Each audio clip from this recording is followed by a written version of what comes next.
Olá você, telespectadora, olá você, telespectador da TV Cultura. A partir de agora você acompanha a edição desta sexta-feira, 10 de novembro, do Opinião Litoral. Participa como comentarista do programa o advogado Roberto Mohamed e a gente tem muito prazer, muita honra de receber aqui um dos políticos com a trajetória mais bonita nas últimas décadas no Brasil, que é o Roberto Freire, do Partido Cidadania, Mohamed. Boa tarde, Paulo. Boa tarde, Roberto. Roberto, eu vou começar. Eu não preciso repetir todos os elogios que eu fiz na última vez que você participou do nosso programa. Você foi o meu voto, o primeiro voto para presidente que eu fiz na vida. O Cidadania tem uma federação com o PSDB. Federação, para o telespectador que não sabe, é um casamento com separação de bens por 4 anos. Qual é a posição hoje, Roberto, do Cidadania e do PSDB em relação ao governo federal? É base? É independente, ou seja, vai de acordo com o projeto? Ou está mais crítico? Como é que está sendo o comportamento dessa federação PSDB, Cidadania, no Congresso Nacional hoje, em que o PT tem a sua base parlamentar centrada naquilo que a gente tem de mais escroque na política brasileira, que é o Centrão? Bom dia a todos aí, agradeço aí, por isso a minha disposição está sempre com vocês, porque é sempre agradável a gente receber elogios, principalmente nessa atividade política. Mas olha, essa federação é bipolar, e ela é bicéfala, tem 2 cabeças. O PSDB tem uma posição de independência. O Cidadania, por uma maioria do seu diretório, decidiu fazer parte da base, mas faz sem a bancada, que decidiu manter-se também independente em relação ao governo, até por uma consequência natural do nosso posicionamento na eleição. Nós construímos, ou ajudamos a construir, a candidatura Simone Tebet, que era uma candidatura que era contra Bolsonaro, é evidente, isso era a afirmação maior que tínhamos, mas também o segundo voto do segundo turno com Lula foi, evidentemente, contra Bolsonaro. Não por uma aceitação de um projeto de governo que nem programa tinha. Isso vem sendo construído aos trancos e barrancos e com muitas contradições internas. Mas o Cidadania resolveu, e a sua atual direção faz parte da base de apoio do governo, embora sem ter a bancada do partido na Câmara dos Deputados. E no caso da federação, o PSDB com posição de independência, o Cidadania com uma posição de apoio. Roberto, quem olha a tua história, e eu acompanhei pelo menos nos últimos 40 anos, sabe que você era muito ligado aos políticos do MDB que mais tarde fundaram o PSDB. Você sempre teve uma ligação muito grande, eu acho que uma identidade, com Fernando Henrique, Mário Covas, Ulisses. E quando houve o multipartidarismo, você funda o PCB, vai para o PCB. Né? Não vou falar em fundação, porque era o partido mais antigo, um dos mais antigos do Brasil. Eu não fui para o PCB, eu era do PCB já. Desde estava dentro do MDB, né? Que estava dentro do MDB. Nós fomos talvez o único partido de esquerda que fez a opção pela luta pela democracia dentro do MDB, mesmo sabendo que era um partido que tinha sido criado pela ditadura para fazer oposição. Brincávamos até, quando entramos, era o partido do sim. O Arena fazia o sim senhor, com toda deferência. Nós construímos um partido que era sim no começo, porque não podíamos ser diferentes, mas construímos o partido do não, que afinal foi vitorioso ao derrotar a ditadura em 85. Demorou muito, mas mas conseguimos. Mas, Roberto, você era uma unanimidade na esquerda enquanto estava no PCB, e quando você funda o PPS, e eu não tenho uma exata visão do que aconteceu, porque, na minha opinião, o que eu sei é que o PCB mudou de nome, você não fundou um novo partido. E aí o pessoal da antiga refundou o PCB. Foi isso que aconteceu, não foi? Exatamente, foi um congresso, inclusive em São Paulo, um dia desse eu passei lá na rua Rui Barbosa, o Teatro Zácaro continua fechado, não sei o que é que, inclusive emparedadas as antigas janelas. Foi lá no Zácaro que fizemos um congresso, em janeiro de 92, em que este congresso fez a mudança do PCB para o PPS, tal como tinha sido feito pelo Partido Comunista Italiano.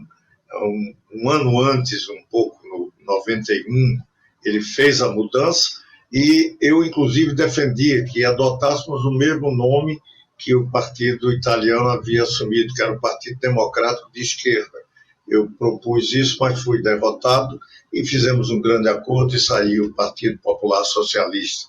Foi um bom momento, no primeiro momento não, mas depois até um bom momento que o partido teve em algumas oportunidades. Mas depois foi necessário mudar, até porque aí não foi a mudança do pensamento de esquerda, aí é uma mudança muito maior que se afirmou num processo de ruptura de uma civilização até analógica para uma digital, da internet, do Homo Deus e de inteligência artificial e toda essa nova realidade social que o mundo experimenta. E Roberto, houve um momento quando o PPS, porque o PPS e o PSB, eles migraram da esquerda para a centro-esquerda. São partidos muito mais de negociação, de articulação e sem aquele radicalismo que é justamente onde ficou o pessoal que refundou o PCB.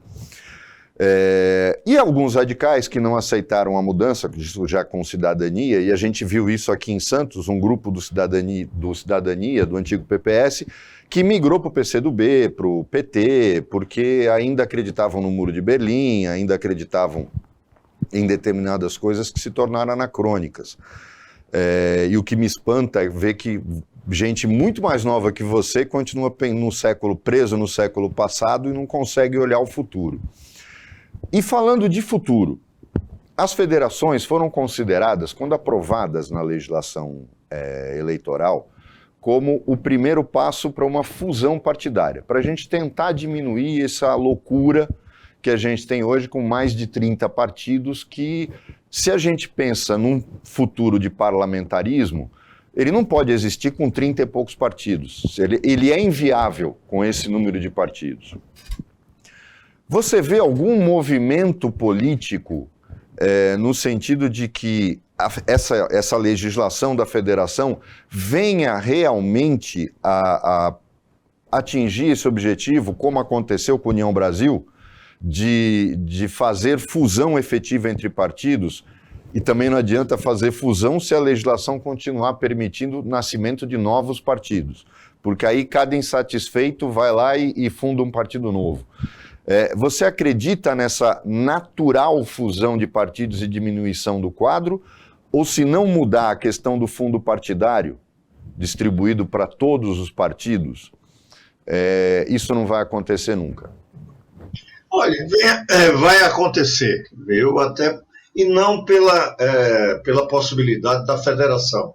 A federação, inclusive, foi criada para tentar enfrentar aquilo, sim, que é o determinante da diminuição do número de partidos, que é a cláusula de desempenho. Isso é que é o fundamental. Nós, na próxima eleição, vamos ter mais de 2% dos votos, vem crescendo, ou seja, cada vez mais difícil partido pequeno ou mediano ter perspectiva de existência, porque não vai ser fácil, e o próprio sistema presidencialista ajuda a formação também de blocos. Você vê, por exemplo, o Centrão começa a ser um grande partido. Pode ter, por fisiologismo, a sua massa maior de unidade, mas o fato é que começa a ser um partido que é hoje fundamental, inclusive, para a governabilidade. Está aí conseguindo governar o governo do PT. Mas essa cláusula de desempenho ela vai fazer com que ainda se reduza mais esse quadro partidário tal como está. Eu, inclusive, né, quando ainda presidente do Cidadania, eu defendia que tínhamos que fazer um processo de ampliação da federação. Não ficarmos apenas nós e o PSDB, até porque tivemos um péssimo resultado nas eleições de 22, do ponto de vista parlamentar, embora politicamente vitorioso com a candidatura da Simone Tebet. E a Simone Tebet representava um conjunto de partidos, mesmo com divisões, era meio exército Brancaleone na campanha, mas foi direções partidárias que se juntaram e criaram a coligação. E essa junção partidária era fundamental que continuasse sendo construída, se possível, numa federação, ampliando a federação. Você daria formação a um partido que seria, por exemplo, com o MDB e com o Podemos, a terceira maior bancada da Câmara, com suas dificuldades, mas uma dificuldade que é normal em todos os partidos, com as suas divergências, em função, inclusive, de toda uma mudança que se opera no mundo. Não tem mais nenhuma capacidade de você dizer que estava tudo assentado, os programas todos consolidados. Pelo contrário, o mundo está aí trazendo desafios para tudo que é ideologia, para tudo que é partido, e isto no mundo. Não é apenas. Nós não estamos vivendo uma crise que é uma crise menor, é uma crise restrita ao Brasil, a uma determinada decisão econômica. Não. É uma crise que é de fundamento de uma nova civilização. E, portanto, você está derrubando instituições que são seculares para novas instituições que estão surgindo e que ainda não estão formadas. E, por isso, você está vendo o mundo enfrentando toda essa crise, guerras e preocupações com o futuro, se estamos nas vésperas de uma outra guerra mundial, tudo isso são preocupações que são colocadas para a política do mundo, a política dos países, de uma forma inédita. Então, isso o Brasil está enfrentando, o governo está enfrentando, o seu próprio partido, as forças de esquerda perdidas no mundo, até para que a gente fuja um pouco, e vamos ter que conversar isso, perdidas no mundo, seja no conflito europeu, da invasão da Rússia na Ucrânia, seja nessa questão agora de Israel, outros problemas que surgem, vem agora a América Latina, todo cuidado é pouco para a gente saber uma crise que se anuncia gravíssima, com problemas, inclusive, de conflito armado.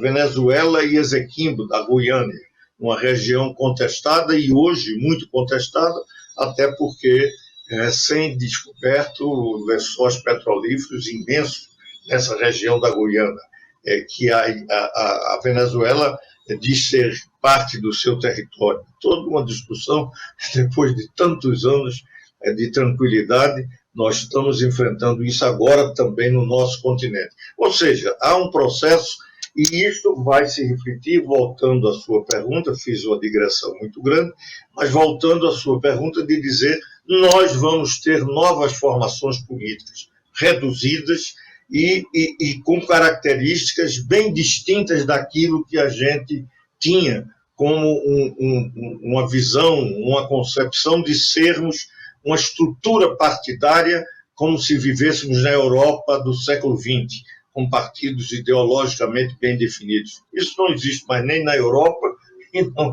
e evidentemente nunca existiu no Brasil. Nunca fomos muito mais Estados Unidos, grandes aglomerados políticos, e isso vai se refletir nesses grandes aglomerados que vão se consolidar a partir dessa próxima eleição presidencial.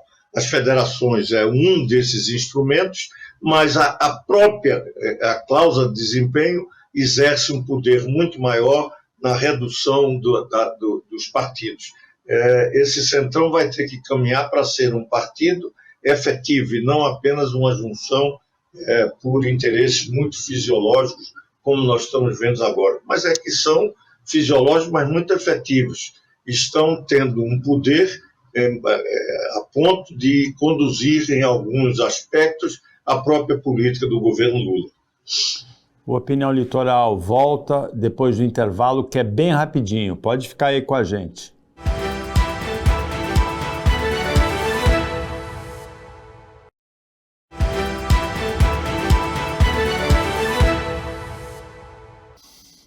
Voltando com a Opinião Litoral, nesta sexta-feira o Roberto Mohamed é o comentarista da TV Cultura aqui e a gente recebe com muito prazer, com muita honra, a participação de um dos políticos brasileiros mais influentes das últimas décadas e com uma trajetória muito bonita, Roberto Freire. Mohamed, a Argentina passa por eleições, tem eleições nesse mês de novembro, de segundo turno, uma eleição polarizada, lembra a eleição brasileira? Sérgio Massa lembra um pouco a postura do Lula, e o Javier Milei lembra um pouquinho a do Bolsonaro, os dois mais extremados do que os brasileiros até. E essa eleição, ela pode servir de parâmetro para o governo Lula, para o Lula e para o Alckmin, avaliarem o que o Manuel Fernandes e a Cristina Kirchner fizeram de bom e de ruim nesses 4 anos? Não, eu acho que a incapacidade dos políticos argentinos de lidarem com a crise econômica é que levou a isso. E eu queria saber a opinião do Roberto, porque ele tocou nisso. Roberto, a gente está vivendo hoje na América Latina, na América do Sul especificamente, um momento curioso, porque ele não tem lógica. A gente viu no Chile e na Colômbia a esquerda se sagrar vitoriosa nas eleições. Ao mesmo tempo, a gente tem a possibilidade de um governo, eu não diria nem de direita ou de extrema direita, mas um governo que é uma verdadeira loucura em termos ideológicos. E a gente sabe que, obviamente, mesmo que o maluco do Milei ganhe, o Congresso argentino não vai deixar passar nem 10% das bobagens que ele fala. Mas há uma ameaça real, por exemplo, ao Mercosul, que foi abandonado. A gente vê como é que você faz para romper um bloco. Abandona, que é o caso do Bolsonaro. Bolsonaro deixou o Mercosul à míngua. Então ele não precisou fazer um movimento no sentido de tirar o Brasil do Mercosul. Bastou ele não dar atenção e desprezar a existência do bloco, que foi o que aconteceu durante 4 anos. O bloco é muito importante. Só quem não conhece o mínimo de economia não percebe que existe um Mercosul de fato que está muito além do Mercosul político. As empresas brasileiras, argentinas, uruguaias e paraguaias, elas têm uma comunicação e uma dependência enorme. E mexer nisso seria mexer num vespeiro, porque afeta a economia dos 4 países. Mas quando a gente vê um caso do Milei, como era o Bolsonaro, agindo por uma postura ideológica sem base nenhuma, sem sentido nenhum, você acha que a gente corre o risco de ter um abalo econômico que possa afetar muito, muito fortemente o Brasil, caso o Milei ganhe, mesmo não podendo fazer tudo o que ele quer por conta do Congresso argentino, como acontece com o Lula e aconteceu com o Bolsonaro, mas você acha que esse risco é real ou você acredita que mesmo que ele ganhe, ele não dura muito porque o radicalismo dele consegue ser muito pior que foi o do Bolsonaro? Olha, o único drama que eu vejo nessa comparação é de que o Milei aparenta ser doido em alguma das suas ideias, mas ele não é tosco e nem é medíocre, como é o caso como é o caso do Bolsonaro. Bolsonaro afastou-se de qualquer presidente, do cargo de presidente. Ele não presidia. O país não sofreu tanto, embora tenha sofrido por conta do negacionismo e termos enfrentado a pandemia, mas, no geral, o Estado funcionou porque ele se ausentava. Até reformas que foram feitas sem a participação dele e ele, né, em algumas delas, sendo contra, como foi o caso da Previdência. Ele tinha posições contrárias a muito daquilo que foi aprovado pelo Congresso e que foi por alguma das forças políticas que estavam vinculadas ao governo, especialmente o ministro da Fazenda, um dos que atuou muito decisivamente na questão da Previdência, dando isso como um exemplo. No caso do Milei, dificilmente algumas das inovações que espantam, como essa, por exemplo, de acabar com o Mercosul, a economia argentina já está vivendo uma imensa dificuldade. E se pensar que vai acabar com o Mercosul, ele sair do Mercosul, isso é algo que vai ainda agravar mais a situação econômica. Isso não será algo que factível, né? Hoje estamos aí na iminência de aprovar algo que já vem demorando e que é fundamental para o Mercosul, que é o acordo com a União Europeia. Isso, inclusive, é bom ressaltar que Lula é um dos responsáveis por ainda não termos assinado. E isso é importante, inclusive, para o agronegócio, seja o brasileiro, é evidente, e seja o da Argentina, que é também um agro forte, sustentáculo da economia argentina. Então, nesse sentido, muitas das ideias, ele, inclusive, já está deixando de lado algumas delas, como a dolarização. Isso já foi indicado que seria impossível a Argentina imaginar esse processo de mudança da sua moeda, mesmo totalmente desvalorizada. É muito mais significativo que na Argentina se crie a ideia de um plano real, no caso da Argentina, como seria chamado, não sei, não queriam ser o nosso Orlov. Mas o fato concreto é de que eu não acredito que, mesmo com a vitória do Milei, ele tenha a capacidade de superar o Congresso, as forças políticas e econômicas argentinas, para adotar algumas das suas ideias mais mirabolantes. Ele pode fazer algumas mudanças pelo seu liberalismo exacerbado, por sua visão individualista, mas isso será algo mais superficial em termos de superestrutura, nada fundamental em termos de estrutura básica da economia e da própria política argentina. Eu acho que vai haver uma arrumação se porventura ele ganhar. Eu, de qualquer forma, estou aqui, mesmo não admirando em nada o peronismo, eu acho que o Massa não é um peronista raiz, que seria bem melhor para a Argentina, embora ele seja o responsável, em grande parte, também por essa ida para um poço cada vez mais profundo na Argentina, do ponto de vista fiscal e econômico. A possível eleição do Javier Milei marca um avanço do pensamento conservador. Ontem, aqui no Opinião Litoral, nós recebemos um parlamentar antigo, Nelson Fabiano, do PSDB, preocupado com esse avanço do pensamento conservador no Brasil. Você também tem essa preocupação, Roberto Freire? Olha, conservador nos costumes, né? Eu acho que a gente tem que... E eu não sei se é avanço, talvez seja a irrupção do pensamento que estava aí. Eu fico vendo algumas das questões que cresceram e espanta, mas espanta se analisarmos como se vivêssemos antigamente. Alguém diz, não, porque você vê muita participação com visões conservadoras, retrógradas, atrasadas, mas isso existia, só que tinha dificuldade de se expressar.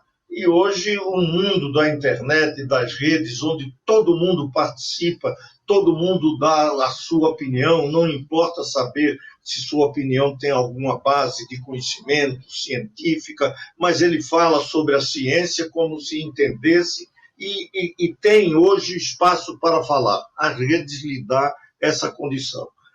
Antigamente, nós não tínhamos essa participação, a participação era muito mais canalizada por instituições, partido político, pela imprensa. Hoje não, hoje qualquer um faz o papel da imprensa, publica qualquer notícia, dá qualquer opinião na rede, tem suas bolhas, tem seus seguidores e tem o seu mundo. Então, essa mudança fez com que essas coisas aflorassem. Aí hoje você fica vendo no Brasil não apenas um conservadorismo que a gente sabia, e eu conhecia bem o que era isso, o conservadorismo dos setores, inclusive, de mais baixa renda, são aqueles mais místicos, são os mais facilmente envolvidos em processos da religião, do fundamentalismo, do fanatismo, são defensores de tradições mais arraigadas, das famílias mais tradicionais, famílias de outro tempo, não de uma sociedade aberta, onde você tem uma família multipolar, de diversas formações. Então, toda essa nova realidade que a internet provocou faz surgir esse pensamento que estava aí adormecido. Olha, veja uma coisa, será que foi alguma criação, um ressurgir de um fundamentalismo e um preconceito do ódio contra judeu? E hoje estamos vendo um certo antissemitismo provocado pela guerra, pela atuação de Israel, por um processo de conflito entre autocracias e democracias, não importa o que vem, mas isso estava adormecido ou existia. Esse preconceito não era uma coisa que aconteceu, a sua explosão com o fascismo e o nazismo na década de 30 do século passado. Não, não, não. Isso continuou, porque isso é uma coisa milenar, infelizmente. Isso vem da ideia que o catolicismo colocou no mundo de que os judeus eram os assassinos de Cristo. Isso tinha até orações na Semana Santa sobre isso. Então, os pogroms não são coisas de hoje. Estavam lá adormecidos? Estavam.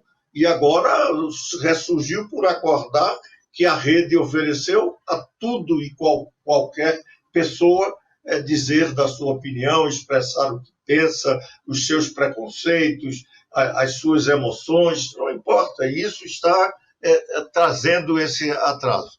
Agora, eu não diria que temos um avanço de pensamento conservador, porque a sociedade brasileira, por exemplo, se você analisar, está envolvida nas discussões sobre aquecimento global, sustentabilidade, está discutindo transição energética, está discutindo as redes, está discutindo todo esse processo da inteligência artificial, as forças econômicas querendo discutir essa nova economia que surge, superando o capitalismo industrial que foi vigente durante e não teve o seu ágio no século XX.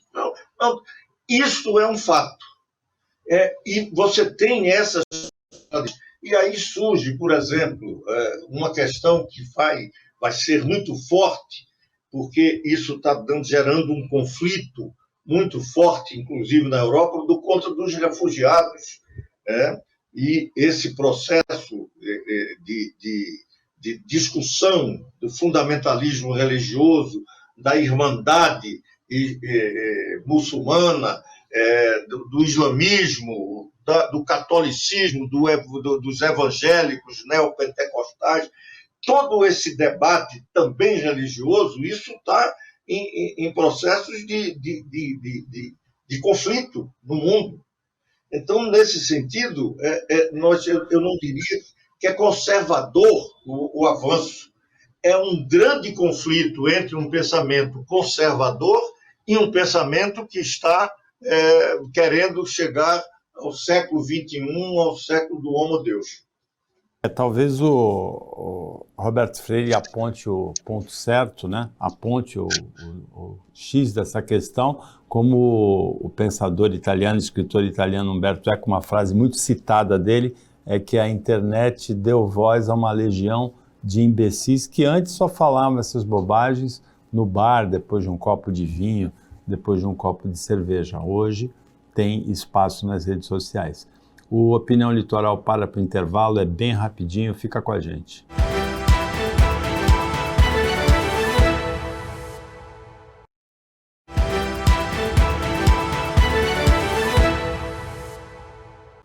Voltando para o último bloco do Opinião Litoral desta sexta-feira, com o Roberto Mohamed aqui no estúdio, a gente recebendo com muito prazer o Roberto Freire Mohamed.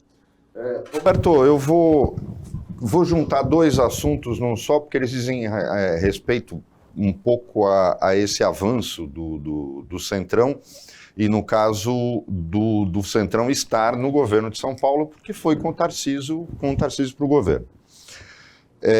A ideia que o Tarcísio apresenta, e você sabe muito bem disso, porque você acompanha a política paulista, porque você é um pernambucano que virou paulista. O Tarcísio parece que tem uma tecla só no piano dele que funciona, que é a tecla da privatização. Para ele tem que privatizar tudo, porque a iniciativa privada seria supostamente melhor do que a gestão pública. Só que em São Paulo nós temos o maior exemplo de que uma empresa pública pode ser bem administrada, que é a Sabesp. Não é o paraíso, tem problemas, como qualquer empresa, mas muito menos que empresas privadas como as de energia, por exemplo, que foram privatizadas. E aí a gente viu hoje em São Paulo, essa semana em São Paulo, o caos que é, como aconteceu com as linhas de trem urbanos, como acontece com a única linha de metrô privatizada, que não funcionam. Tem exemplos que funcionam e outros não. E paralelo a essa questão de começar um projeto de privatização estadual pela melhor empresa estatal que nós temos talvez no Brasil, a gente assistiu também um movimento na Caixa Econômica Federal que é extremamente importante, porque ela não é um banco, ela é um banco social. E que o Lula tira, dando duas pancadas de uma vez. Ele tira uma presidente, ou seja, uma mulher, diminuindo a participação das mulheres no governo dele, ao contrário do discurso do PT, e entrega a Caixa Econômica Federal, que é uma mina de ouro, para o Centrão. Esses movimentos mostram que a gente continua vivendo aquele negócio de, seja pelo motivo que for, de usar as estatais na criação de uma política de toma lá da cá que levou a tudo aquilo que o PT viveu no governo Dilma. Do alto da sua experiência, você foi uma pessoa, você foi ministro no governo do Fernando Henrique, você ajudou a reconstruir a democracia, teve um papel importantíssimo e acho que a política brasileira, a sociedade brasileira nunca teve o reconhecimento a você, nunca foi grata a você pelo que você representou na política. Como é que você assiste esses dois pontos? Um governador no maior estado do país, que só tem uma tecla, não fala de educação, não fala de segurança, não fala de saúde, ele só fala de privatização. E do outro lado, o Lula entregar um banco que é extremamente importante para políticas sociais. Não é só habitação, ao contrário do que todo mundo pensa. Todos os projetos sociais do governo passam pela Caixa Econômica Federal. E aí ele entrega justamente para esse centrão fisiológico, que é um grande partido de quem quer botar a mão na cumbuca do dinheiro público. Como é que você vê esses dois movimentos, Roberto? Você acabou de falar no último bloco da questão de você não ver um ressurgimento, você vê uma espécie de explosão dessa direita. O problema é que é uma direita fisiológica. Se ela tiver que botar camisa vermelha, ela põe, contanto que isso represente dinheiro, contanto que ela seja bem paga.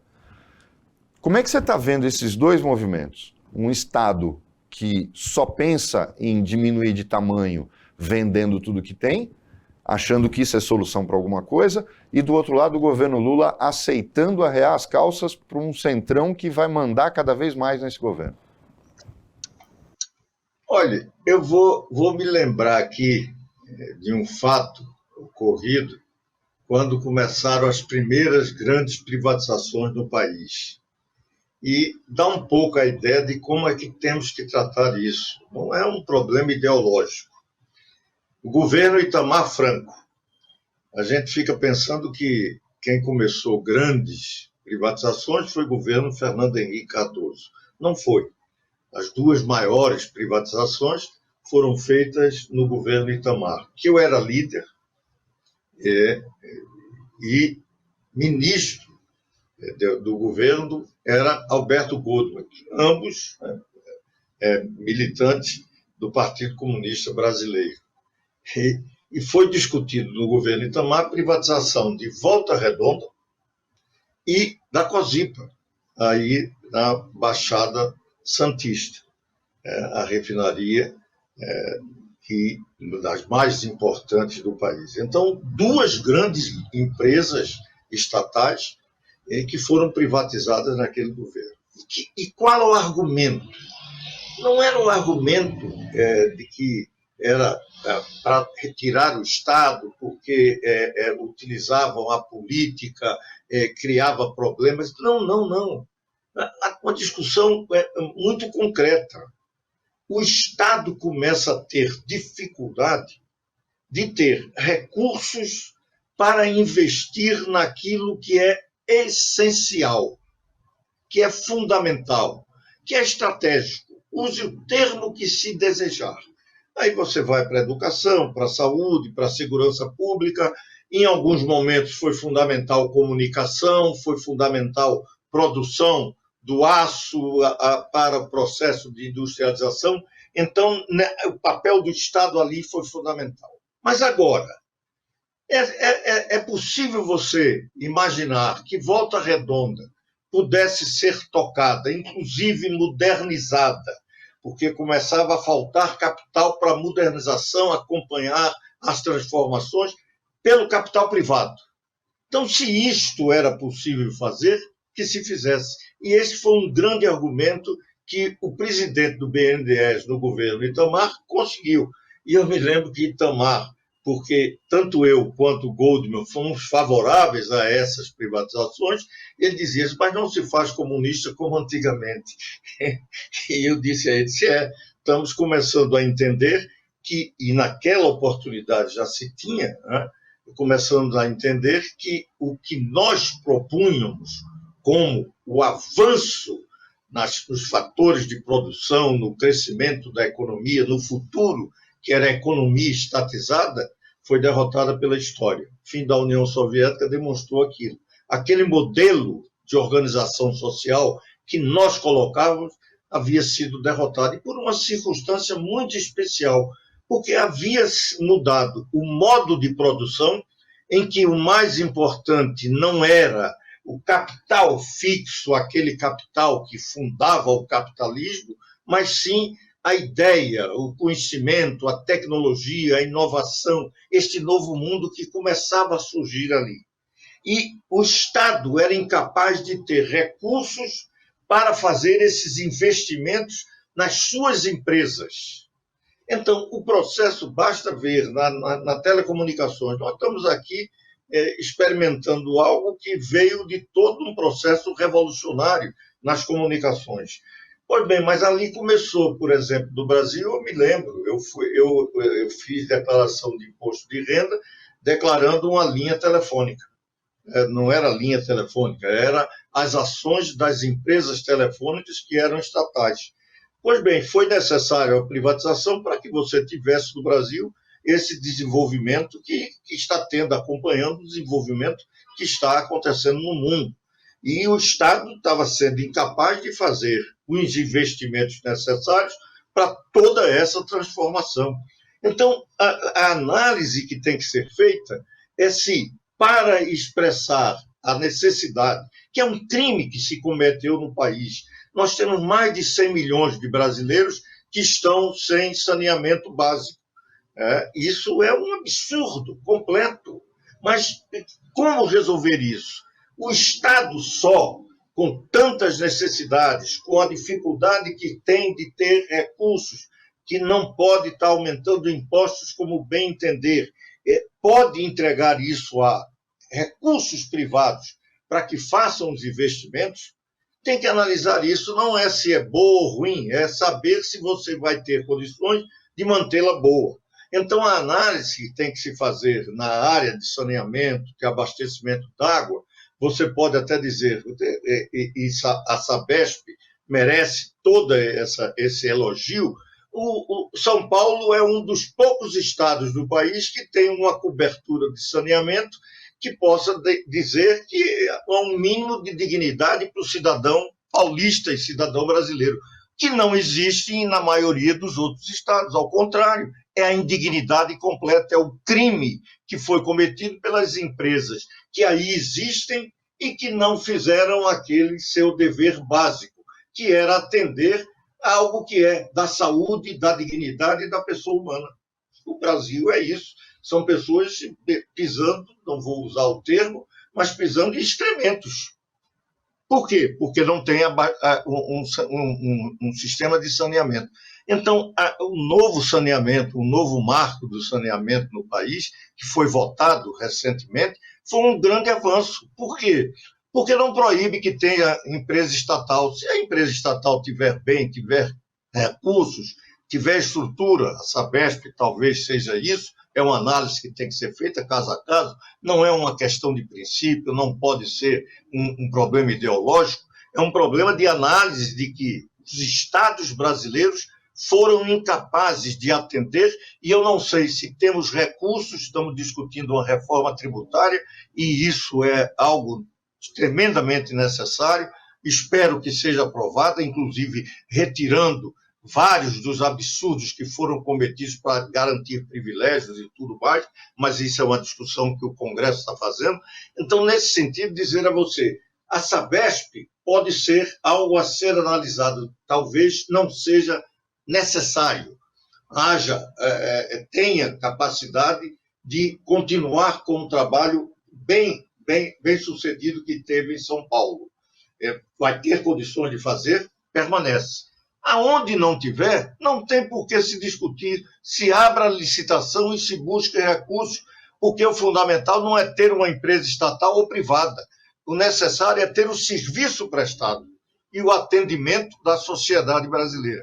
Então, isso foi dito lá atrás, e eu participei disso como líder do governo Itamar.